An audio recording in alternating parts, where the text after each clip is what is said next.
Giving birth is a monumental moment, of course, in any woman's life, but afterwards, many women struggle with dramatic changes, both physically and also emotionally. They can feel moody, sad, tired, may even experience a depression that can't be easily lifted by the smile and wonder of a new baby. Clinical nurse specialist Alice Benjamin, aka Nurse Alice, here with her insight about a popular remedy that is under scrutiny by health officials. Good morning. Good morning. Thanks for being here. Thank you for having me. So what is the percentage of new mothers who experience some sort of depression, and how early do they start to feel it? Well, according to the Centers of Disease Control, anywhere from 11 to 20% of women will experience postpartum depression after giving birth. So it's not uncommon.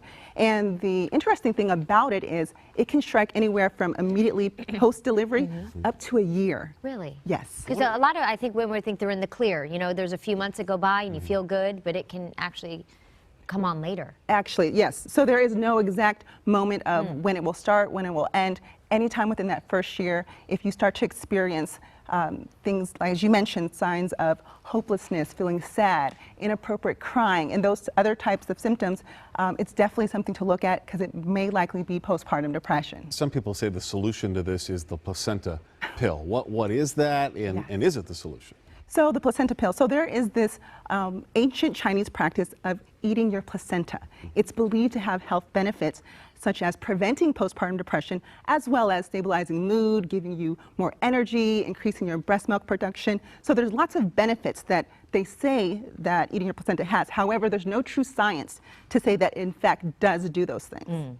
So what would the drawbacks of a placenta pill be? I mean, I think maybe not knowing what's in it or what actually it's doing inside your body. Would that be the case? Right, absolutely. So there are no, it's not FDA approved. Okay. And there are no standards as far as how it's prepared or how it's ingested. So we want to be very careful because we want to worry about infection and if it's cooked properly, because there's actually bacteria that can grow in your placenta. It's a body organ. Well, that's the thing, is Yes. they pick up your placenta and then they come back the next day or so and return with these pills that are supposedly made of yours, but how do you know for sure if it's not all inspected? Some people are, because of that, trying to DIY this.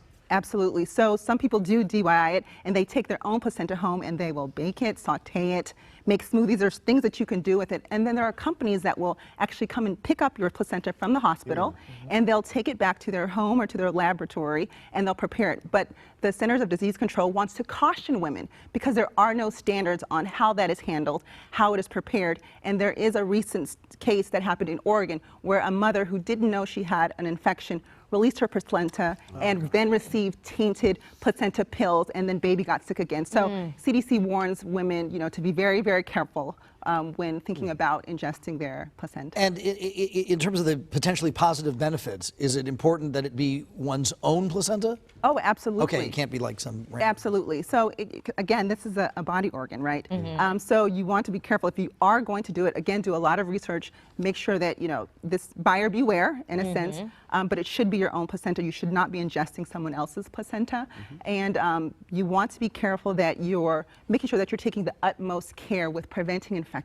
Again, just like as we cook our food, chicken and meat, we need to make sure it's heated to a certain temperature to kill off bacteria. Same thing with your placenta. So when some people eat it raw or they make a smoothie, you have to be very careful with what you're eating because you can actually, you know, have more harmful effects than the benefits that you're hoping to reap. If you don't want to go down the road of the placenta pill, is there anything else you can do to help ward off, prevent that postpartum depression?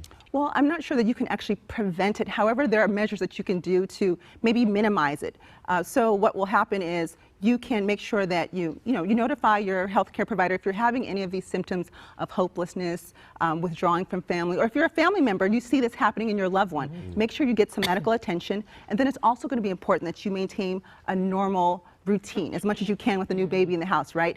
Eating regularly, making sure you're drinking plenty of water, making sure that you're exercising. And then, you know, there's therapy, there's counseling, and if needed, there are some medications that you can take short term that will help you get through this hump. Yeah.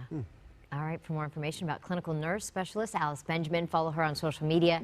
You can check out our website as well, asknursealice.com. Thanks so much. Thank you so much. Appreciate it. Thank you very much.